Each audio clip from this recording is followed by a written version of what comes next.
오늘 우리에게 주신 하나님 말씀은 누가복음 5장 1절에서 11절까지의 말씀입니다. 누가복음 5장 1절에서 11절까지의 말씀입니다. 하나님의 말씀을 받들어 읽겠습니다. 무리가 몰려와서 하나님의 말씀을 들을새 예수는 게네사렛 호숫가에 서서 호숫가에 배 두 척이 있는 것을 보시니 어부들은 배에서 나와서 그물을 씻는지라. 예수께서 한 배에 오르시니 그 배는 시몬의 배라. 육지에서 조금 떼기를 청하시고 앉으사 배에서 무리를 가르치시더니 말씀을 마치시고 시몬에게 이르시되 깊은 데로 가서 그물을 내려 고기를 잡으라. 시몬이 대답하여 이르되 선생님, 우리들이 밤이 새도록 수고하였으되 잡은 것이 없지만은 말씀에 의지하여 내가 그물을 내리리이다 하고 그렇게 하니 고기를 잡은 것이 심이 많아 그물이 찢어지는지라. 이에 다른 배에 있는 동무들에게 손짓하여 와서 도와달라 하니 그들이 와서 두 배의 채움에 잠기게 되었더라. 시몬 베드로가 이를 보고 예수의 무릎 아래에 엎드려 이르되 주여 나를 떠나소서 나는 죄인이로소이다 하니 이는 자기 및 자기와 함께 있는 모든 사람이 고기 잡힌 것으로 말미암아 놀라고 세베대의 아들로서 시몬의 동업자인 야고보와 요한도 놀랐음이라. 예수께서 시몬에게 이르시되 무서워하지 말라. 이제 후로는 내가 사람을 취하리라 하시니 그들이 배들을 육지에 대고 모든 것을 버려두고 예수를 따르니라. 아멘. 오늘 예수님께서 베드로를 시몬을 부르신 장면을 보고 있습니다. 먼저 본문을 관찰하면 장소는 이제 게네사렛 호숫가라고 되어 있습니다. 근데 언제는 사실 없어요. 언제는 정확하게 나와 있지 않고 그 베드로의 시몬의 대답에 의하면 밤이 새도록 수고했다라고 하니까 아마 아침 새벽 정도가 되었을 것이다라는 생각이 들기도 하지만 또 반면에 예수님께서 또 말씀을 가르치시는 상황이었기 때문에 한낮이 지났을 수 있겠다라고 해서 시간적인 배경은 사실 별로 중요한 것이 아닌 것 같습니다.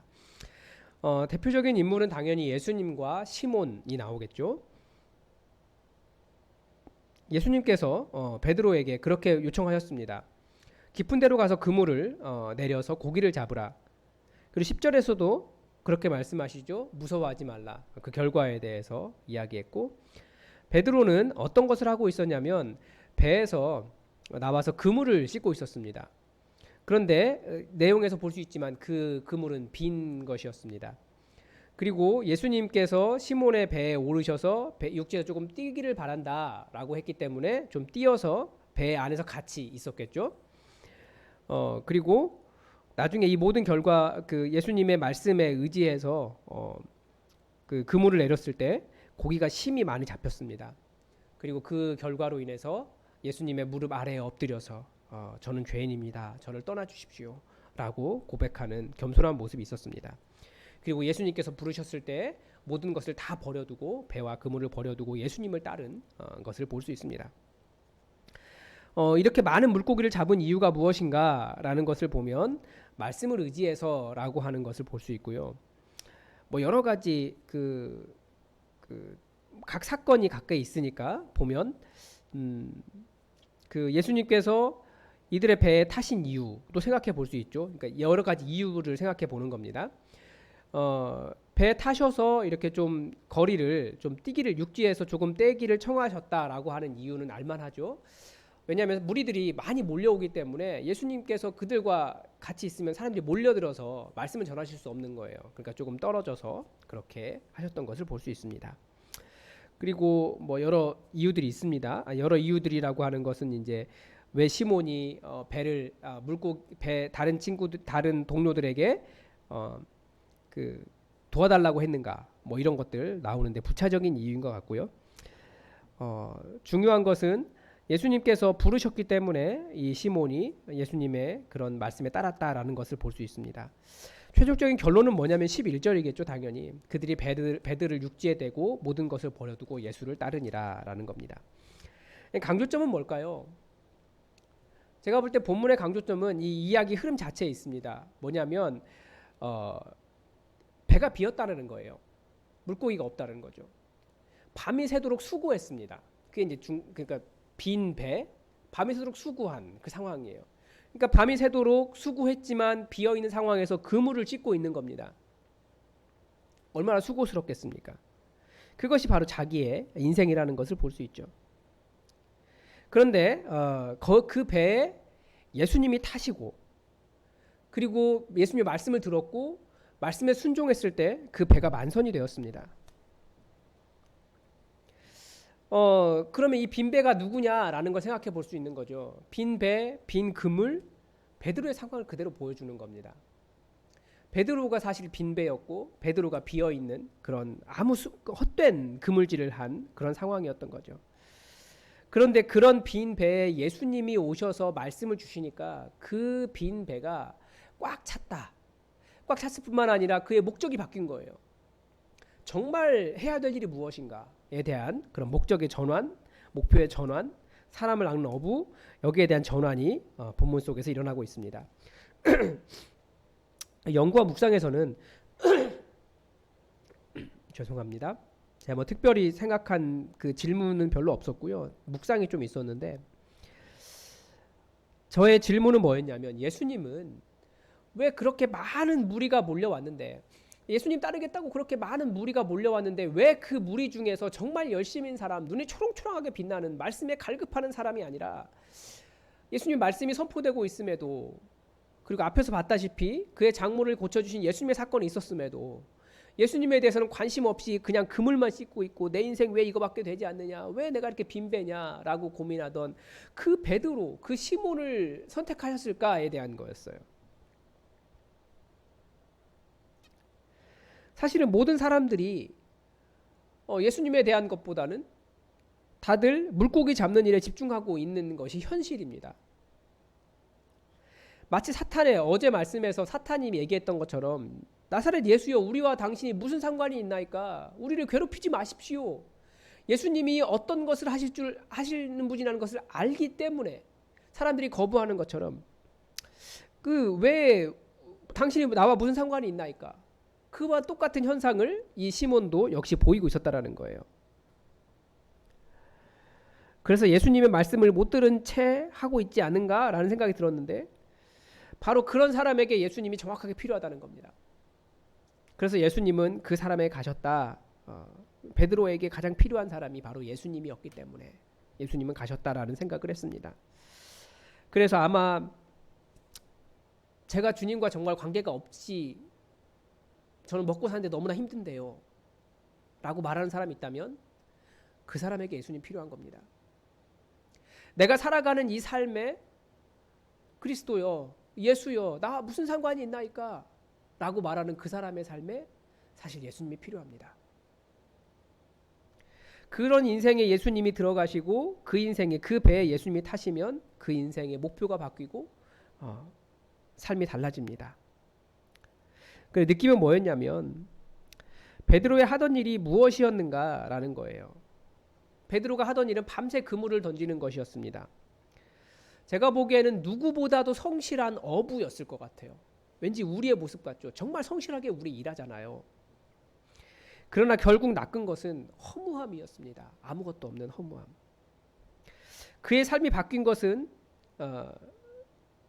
여전히 말씀에 관심이 없었고 예수님에 대한 관심이 없었지만 예수님께서 그의 배에 타셨기 때문에 그리고 그가 예수님의 말씀을 들었기 때문에 그리고 그가 예수님의 말씀에 순종했기 때문에 그의 인생은 바뀔 수 있었습니다.